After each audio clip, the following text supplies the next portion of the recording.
Que é o discurso de ódio? Como se dá a sua relação com a liberdade de expressão? Nós vamos conversar sobre o confronto entre discurso de ódio e liberdade de expressão. E vamos trazer alguns fatos e ideias importantes para que você possa refletir sobre esse tema. Fala meu amigo, fala minha amiga, meu nome é Thiago Bessa e nesse canal eu faço vídeos falando sobre aspectos importantes do direito para a sua vida. Para acompanhar, é só se inscrever aqui no canal e ativar o sininho para receber as notificações. A liberdade de expressão e o discurso de ódio são temas que vêm sendo discutidos em todo o mundo. Para que possamos refletir sobre esses temas, nós propomos aqui que nós levantemos 3 questionamentos. A primeira pergunta que nós devemos responder é: o que é discurso de ódio?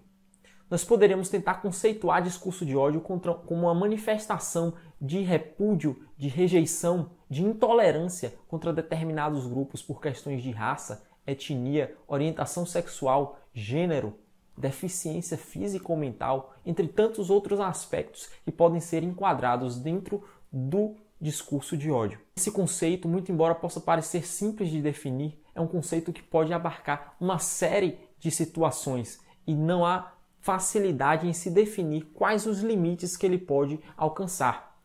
Ainda mais se considerarmos discussões políticas em que uma opinião contrária é facilmente considerada inadmissível.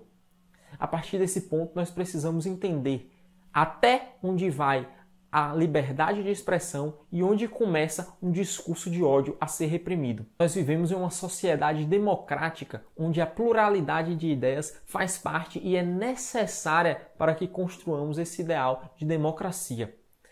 Nesse cenário, nós devemos aprender a conviver com opiniões divergentes, ainda que sejam totalmente diversas das nossas.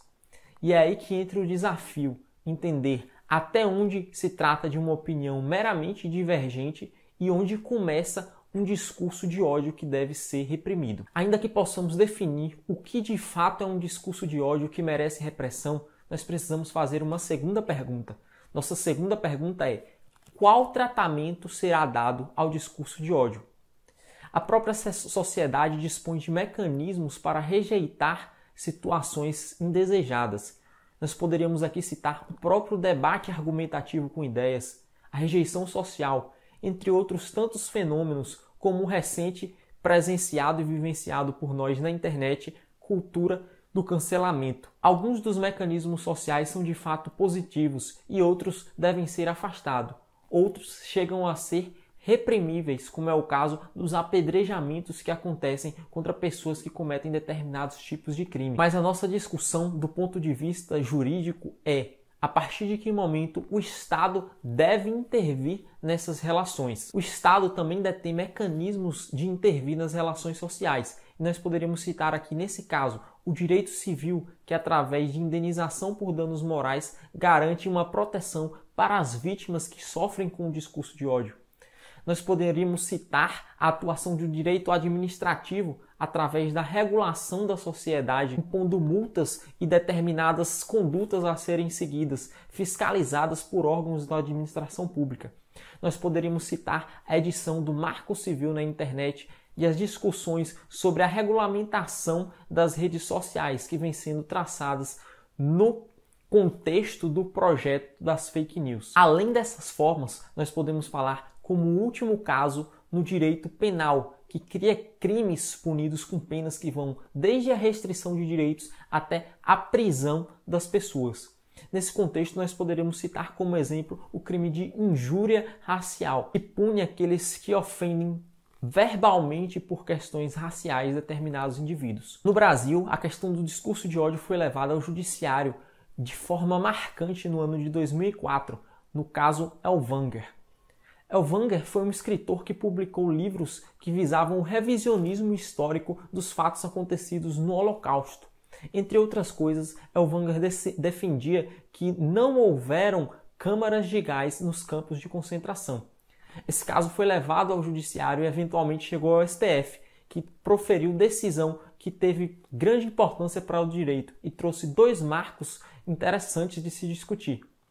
No primeiro deles, o STF entendeu que a lei antirracismo era aplicável em casos de discriminações contra grupos étnicos, como era o caso dos judeus.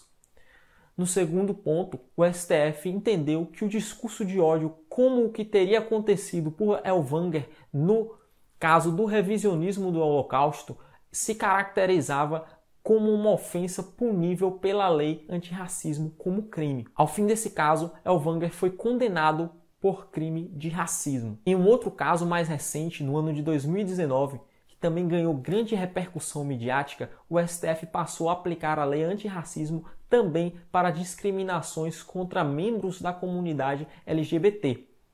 A tese passou a ser conhecida como criminalização da homofobia e, a partir de então, passou a ser crime a discriminação de membros da comunidade LGBT, punidos pela lei antirracismo. Em um outro caso em que também se contrapunham liberdade de expressão e proteção de bens jurídicos defendidos pelo Estado, o STF entendeu que era uma livre manifestação da liberdade de expressão defender a descriminalização da maconha. O STF entendeu que, muito embora houvesse um crime contra o uso e venda da maconha, se manifestar contra esse crime era uma manifestação de ideias de determinada população e elas não deveriam ser reprimidas pelo Estado. Foi assim que foi liberada a Marcha da Maconha, passeata em defesa da descriminalização do uso dessa substância. É importante ressaltar que na passeata não foi permitido o uso ou venda da substância, que continuava sendo crime. O que se permitiu foi a livre manifestação da ideia de que deveria ser descriminalizado o uso e venda da substância. Ao redor do mundo, são muitas as manifestações e diversas a depender dos locais. Nos Estados Unidos, por exemplo, a defesa da liberdade de expressão é marcante. O hate speech, como é lá chamado, costuma ser adotado pela Suprema Corte como uma livre manifestação da liberdade de expressão.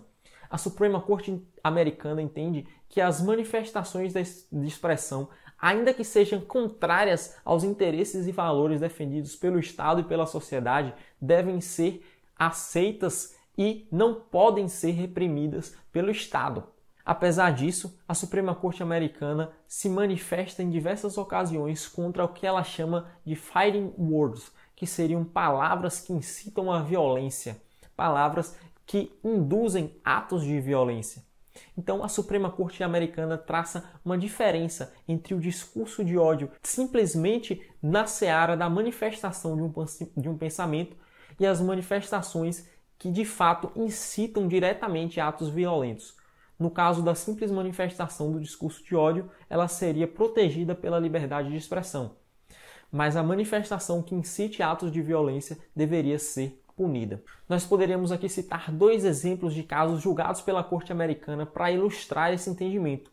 No primeiro deles, foi divulgado o vídeo de uma reunião da Ku Klux Klan em que um de seus indivíduos defendia que os negros deveriam ser devolvidos para a África e os judeus deveriam ser devolvidos para Israel. A Suprema Corte americana entendeu que não passava de uma manifestação da liberdade de expressão e que, ainda que aquelas ideias fossem repudiadas pelo Estado, elas não poderiam ser censuradas. Em um outro caso, a Suprema Corte americana entendeu também pela liberdade de expressão, permitindo uma passeata organizada pelo Partido Nacional Socialista americano, em que as pessoas utilizavam uniformes nazistas e carregavam bandeiras com suásticas. Na Alemanha, muito embora eles também defendam uma liberdade de expressão, o discurso de ódio é reprimido com muito mais força. Lá é crime incitar atos de violência ou insultar determinados grupos por questões de raça, religião ou etnia. É também crime exibir símbolos ou uniformes nazistas, entre outras coisas relacionadas a esse regime. É de se entender o repúdio da Alemanha pelo discurso de ódio nesse sentido, dados os fatos históricos pelos quais eles passaram. Em um julgamento semelhante ao que aconteceu no Brasil, a Suprema Corte alemã entendeu pela proibição de que um historiador e palestrante fizesse uma palestra em que defendesse o revisionismo histórico do Holocausto. A Suprema Corte alemã entendeu que defender que não houve holocausto, negar o holocausto, não seria uma manifestação de liberdade de expressão, mas sim a negação de fatos históricos e a propagação de informações inverídicas. Em um outro caso, no entanto, em que se publicou o livro em que se defendia que a culpa pela Segunda Guerra Mundial não teria sido da Alemanha, mas sim de seus opositores, a Suprema Corte Alemã entendeu que se tratava de uma manifestação da liberdade de expressão, porque era uma mera opinião sobre um fato que aconteceu. Então, a Suprema Corte Alemã parece dividir as manifestações entre manifestações que negam fatos, que seriam proibidas, e manifestações que simplesmente opinam sobre determinados fatos, que deveriam ser aceitas como uma manifestação da liberdade de expressão. Na França, foi editada a lei em que se proibia qualquer revisionismo histórico de fatos condenados pelo Tribunal de Nuremberg. Esse caso foi levado para análise da Comissão de Direitos Humanos da ONU, que entendeu que a legislação francesa era exagerada.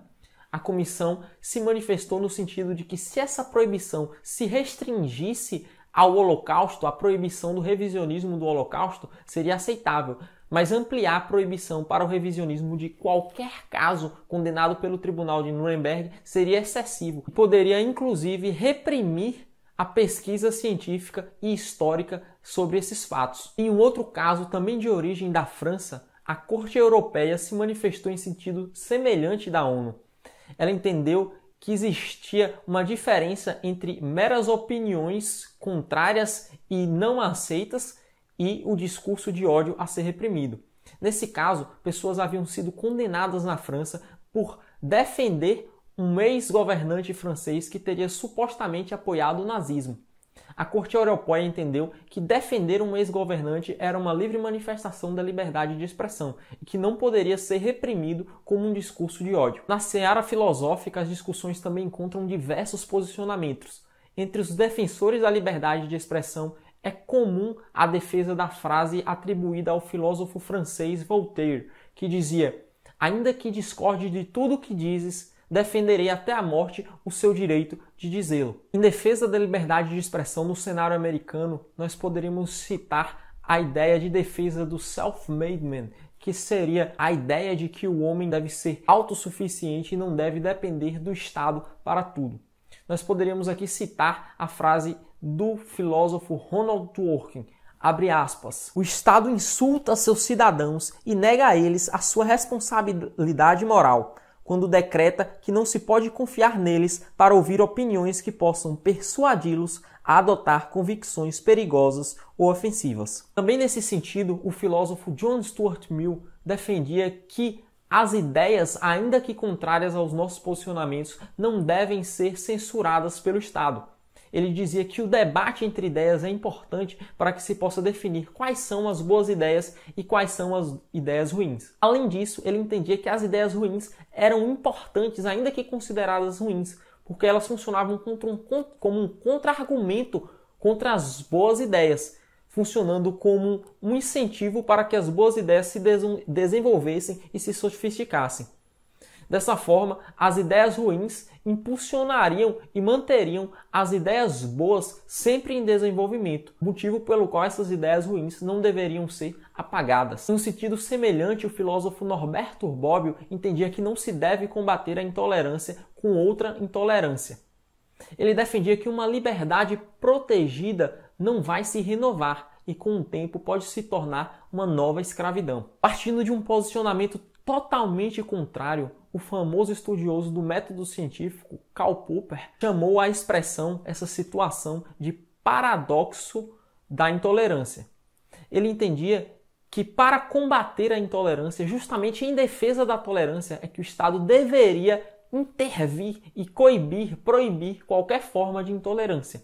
Era justamente em defesa da tolerância que se deveria ser intolerante com as ideias intolerantes. Também em defesa contra o discurso de ódio se traz a preocupação com as consequências causadas para as vítimas desses discursos. Nesse sentido, vale citar a frase do filósofo canadense Charles Taylor: "A projeção sobre o outro de uma imagem inferior ou humilhante pode em realidade deformar e oprimir, até o grau em que esta imagem seja internalizada." Superados todos esses confrontos dessa discussão, nós ainda precisaríamos nos deparar com um último questionamento. A nossa terceira pergunta é: quem irá definir o que é um discurso de ódio e qual consequência será aplicada àquele caso?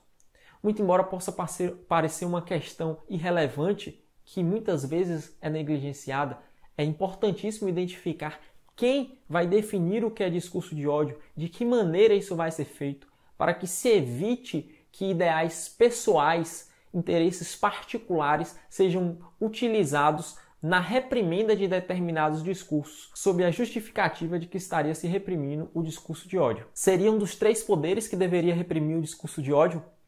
Seria a classe política, através do executivo, que iria definir as condutas de discurso de ódio e fiscalizar através dos órgãos da administração pública e da regulamentação das redes, dos meios de comunicação. Seria o judiciário, no caso concreto, que ia analisar em cada situação o que era ou não um discurso de ódio, com a uniformização desse entendimento dada por um tribunal superior. Seria o legislativo que, em criação de uma lei, iria abarcar todas as hipóteses específica e detalhadamente em que poderia acontecer um discurso de ódio.